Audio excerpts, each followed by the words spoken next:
Então ele ia lá, moldava a argila, ia com um estilete de vime, escrevia o que deveria ser escrito, por exemplo, o registro de quantas cabeças de bois ou o metro quadrado do templo que se iria construir para Estar, né, a deusa do amor e da guerra, né? Então, o templo de Diana. Então, ele ia fazer a área e ia registrar lá na escrita cuneiforme. Isso na formazinha com argila. Aí deixava secar ao sol e elas secavam. Então, assim que eram registradas as escritas, né, a escrita cuneiforme. O que você pode fazer? Se você não conseguiu uma fotinho da internet com a escrita cuneiforme e não descrever do lado, né, com a sua própria letra, no caderno, como é que você fez para encontrar e de onde você tirou essa informação? O que você pode fazer? Você desenha uma tabuletinha de escrita cuneiforme, bota lá os sinaizinhos que você conseguir identificar, né? E do lado você explica exatamente como é que se faz para fazer uma tabuleta ou uma tabuinha, tanto faz, de escrita cuneiforme. As tabuletinhas eram mais ou menos assim, ó, pequenininhas, tá? Quadradinhas assim, pequenininhas. Podiam ter maiores? Podiam.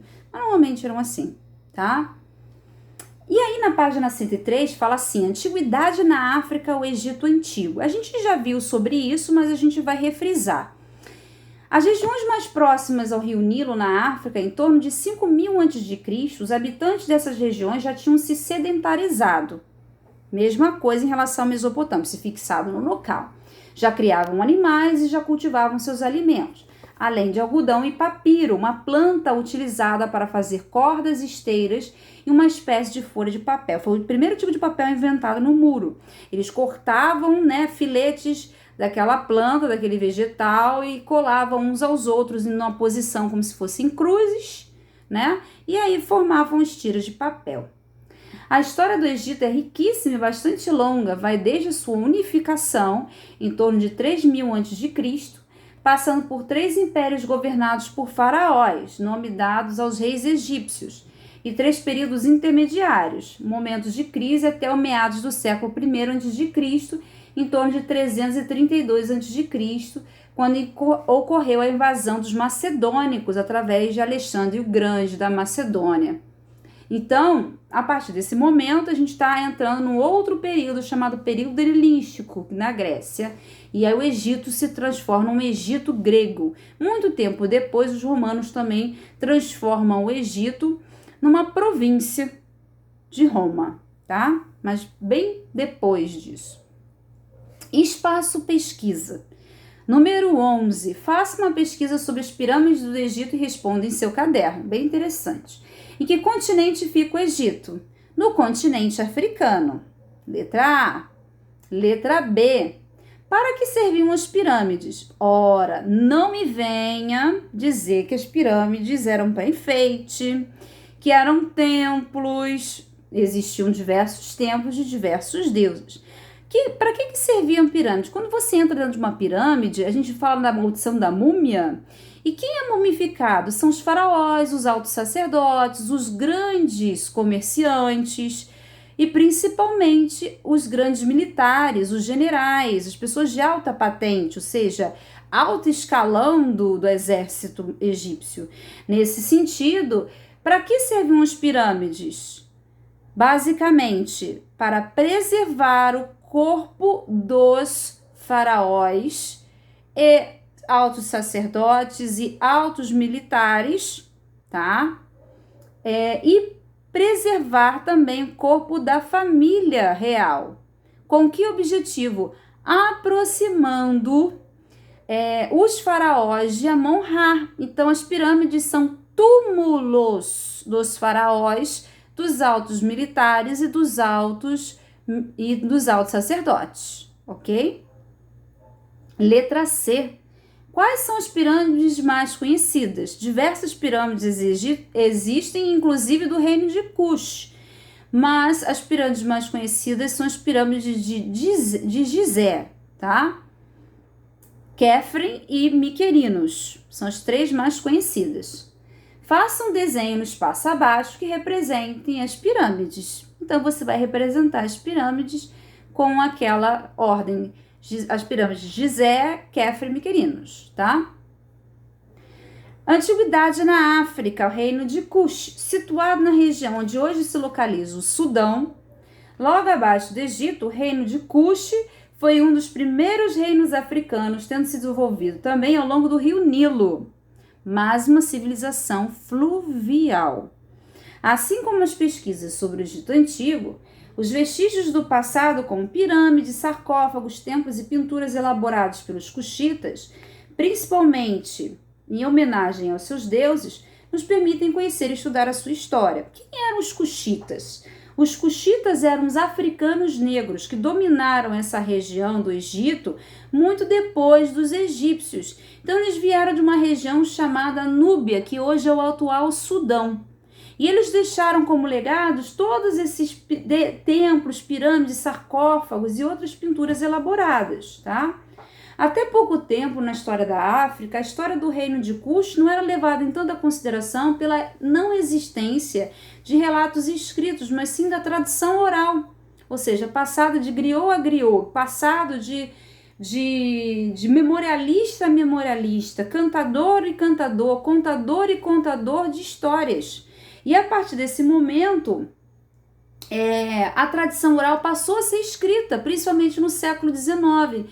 E o que se tinha antes do século XIX, início do século XX, era uma tradição de que a história só era feita a partir de documentos escritos. E principalmente a única história da África que existia era a história dos colonizadores europeus sobre a África. Aí o que acontece? Quando a tradição oral passou a ser escrita, os griots começaram a contar e os historiadores começaram a registrar. O que aconteceu nesse sentido? A história da África começou a sair, né, da cantação e passou a ser registrada nos livros de história. Nesse sentido, a gente consegue relatar e recuperar vários vestígios e comprovar que muito da história da África não estava na imaginação dos egípcios, né, ou dos antigos cuxitas, era realidade, tá? Há indício de que as mulheres ocupavam posições de destaque e cargos importantes no reino de Kush. Havia inclusive mulheres sacerdotisas, administradoras de cidades e também mulheres chefes de governo. Além disso, por muitas vezes o reino de Kush foi governado por rainhas-mães, conhecidas como Candaces, título de nobreza de origem meroíta, que reinavam soberanas. Meroíta porque elas eram todas daquela região do Sudão, assim como a mulher meroíta, né, daquela cidade, que foi a mulher de Moisés, era de origem meroíta, tá? Temporalidade histórica do continente africano, ou melhor, americano. Estamos lá na página 104. O período de tempo, o recorte temporal, que compõe e caracteriza a antiguidade pode variar quando tratamos de regiões de continentes diferentes. Então, num continente para o outro, num período está se desenvolvendo uma determinada civilização, no outro período está muito mais atrasado. Isso vai depender das culturas que existem na região.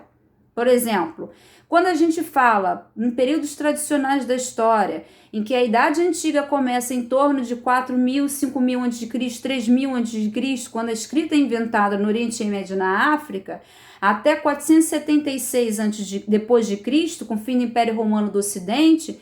No caso das populações indígenas da América, durante esse período eles estão numa outra escala de desenvolvimento. Por isso que um período histórico para o outro, em relação a civilizações diferentes em continentes diferentes, pode variar muito, tá? Então, por exemplo, é importante deixar claro que essa temporalidade, essa duração temporal, para a maioria dos historiadores e historiadoras, atende às regiões da Europa, do Oriente Médio, do Oriente. Quando a gente fala Oriente, a gente está falando de Ásia também e da África. Para a América, o período da antiguidade, ele pode se estender até o final, ou melhor, até o início do século XVI. Por quê? Por exemplo, as populações da América, elas vão se sedentarizar ao longo desse tempo. E quando elas estão mais ou menos século XIV, mais ou menos século XV, elas estão se desenvolvendo ainda na Idade Antiga, no Império. Então a gente tem Reino Maia, Império Inca e Império Azteca. Elas estão ainda na Idade Antiga. Porque a partir daquele momento, ou seja, início do século XVI, elas realmente tomam uma outra trajetória histórica por causa da entrada do colonizador europeu. Porque os primeiros europeus começam a invadir e ocupar esses territórios. Então, eles trazem a sua cultura para aquela região e a culturam, ou seja, redefinem, apropriam-se de grande parte da população indígena, da cultura indígena e redefinem a sua cultura. Muitas vezes fazem genocídio cultural. Como é isso, professora? Que negócio feio é esse? Que palavrão é esse? O que é genocídio cultural? Você apaga uma cultura completamente para deixar que a cultura dominante, que a cultura do europeu, seja a cultura preponderante, ou seja a cultura mais importante. E aí, naquele momento, quando ele invade, ocupa o território, eles exploram as sociedades desse continente. Então, nessa e na próxima página, a gente vai destacar que entre o período século IX, X até o século XV na América, as sociedades astecas, maias e incas, elas vão se desenvolver. Por que eu não vou entrar exatamente agora falando do exercício das páginas seguintes? Porque a gente vai aprofundar primeiro com a aula e depois a gente resolve numa próxima situação o exercício 12 e os seguintes, 13, 14, 15, se eu não me engano, isso. E 16, que falam sobre as populações americanas, mesoamericanas, porque é meio da América, então maias, incas e astecas, e depois as populações indígenas do Brasil. A gente vai ver que a temporalidade histórica em relação às populações maias, incas e astecas e a população indígena do Brasil, as populações, que são muitas, né? A gente conhece a maior parte dos troncos tupi-guaranis, mas temos mais outros troncos culturais. Por que troncos? Porque a gente chama todas essas populações indígenas, né, pela uma matriz linguística, uma matriz cultural. Então, essa matriz linguística cultural, a gente chama de troncos linguísticos, tronco cultural, tá? Então, a gente vai ver que, como se fosse a sua árvore genealógica, né, sua árvore de origem, com seus diversos ramos, os seus diversos galhos, né? Por isso, tronco, entendam. E a gente vê que são vários, né? São vários os troncos, são vários os galhos. Então, temos uma diversidade cultural indígena gigantesca no nosso continente americano, especialmente no Brasil, tá? Então, tem populações indígenas que nunca conheceram um homem branco. A gente vai ver isso, inclusive. Então, eu estou querendo trazer para vocês que a temporalidade, ela varia muito de um continente para o outro em relação ao desenvolvimento histórico, tá? Então, por exemplo, maias, incas e astecas estariam na Idade Antiga. Por que a gente vai sair do continente africano e da Ásia, do Oriente Próximo, né, ou do Oriente Médio, para vir para o continente africano? Porque a gente está estudando Idade Antiga, então a gente tem que pegar todos os povos da Idade Antiga. Depois a gente vai voltar para a Europa para entender os povos que deram origem ao Ocidente, a Grécia e Roma, e vai continuar o desenvolvimento dessas civilizações. Posteriormente, né, a queda, vamos botar assim, o declínio do Império Romano e desenvolvimento de uma cultura que a gente vai chamar de Idade Medieval, que é um somatório de culturas que se radicam naquela região a partir das invasões bárbaras, tá? Desculpa aqui o meu palavreado, às vezes eu tô com um aparelho aqui atrás e ele dá um chiado e eu não consigo encostar a língua corretamente e falar o D e o T, da forma correta, isso acontece, mas a gente se corrige, tá? Importante é vocês terem entendido, colocar suas perguntas nos comentários e tirar suas dúvidas, seja no Google Classroom, né, no Google Sala de Aula, nos comentários de lá, seja também aqui nos comentários do Facebook ou no Messenger. Me desculpe pelo tempo que eu levei para postar, é que hoje foi um dia atípico para mim. Eu ainda estou me sentindo mal em relação ao ombro, joelho, não só ombro, joelho, é cervical também. Vocês veem que eu não estou nem me movimentando muito. É uma crise que de vez em quando eu tenho, não sei por que dessa vez atacou, mas enfim, acontece, né? Nosso dia a dia é um dia a dia corrido. E eu peço desculpas mas eu não descumpri o meu trabalho, nem o meu dever de postar, né? Então, quando eu me senti um pouco melhor, um pouco mais apta a mexer no computador, eu tô gravando no celular, eu tô passando pro computador, enfim, eu tô registrando aqui o nosso trabalho e a gente bola pra frente, a gente continua a desenvolver isso daí. E vou botar o vídeo de maias, incas e astecas e vocês fiquem de olho, por quê? Hoje eu tô postando só o gabarito, tá? Em razão da falta da minha participação nas aulas durante a semana, né? Em razão da minha situação de saúde. Mas eu vou botar já a aula para vocês. E já vou pedir para adiantar a leitura da página 104, 105 e a 106, tá? Quem quiser começar a fazer os exercícios, cadê? 13, 14, 15, 16, pode fazer, tá? Mas, assim, tanto no presencial quanto no remoto, eu quero que vocês apreendam, não só aprendam, mas como fixem as informações que eu vou passar com a próxima aula, tá? Então, uma boa noite para vocês, fiquem com Deus e até a próxima.